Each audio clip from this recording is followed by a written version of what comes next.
আসসালামু আলাইকুম।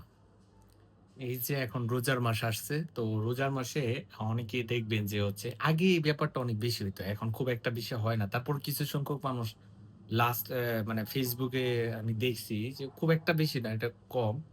কিন্তু এটা অনেক বেশি ছিল একসময়। এখন যেহেতু এটা কমে যাচ্ছে, এটা একদিক দিয়ে ভালো। সেটা হচ্ছে দেখুন Facebook এ তারা ইফতারের ছবি বা বিভিন্ন ধরনের খাবার-দাবারের ছবি দিয়ে একদম যা-তা অবস্থা। তো রোজা মানে কি? শুধু উপোস থাকা? রোজা মানে হচ্ছে নিজেকে সংযত রাখা, নিজেকে খারাপ কাজ সবকিছু থেকে নিজেকে সংযত রাখা। এখন আল্লাহ তাআলা তো আপনার বলে নাই যে ভাই আপনি রোজা রাখার পরে আপনি গলা বইরা খাওয়ার জন্য বলে নাই কিন্তু।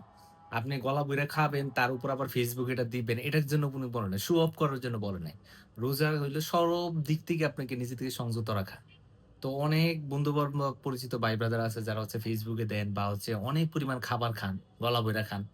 তো ওইগুলা আসলে কিন্তু মানে উচিত না। আপনি খাবার খাবেন, রোজা সারাদিন রাখার পরে যতটুকু প্রয়োজন ততটুকু। বেশি করে যদি খানই, তাইলে আপনার উপোস থাকার কোনো খুব একটা সুফল পাবেন না।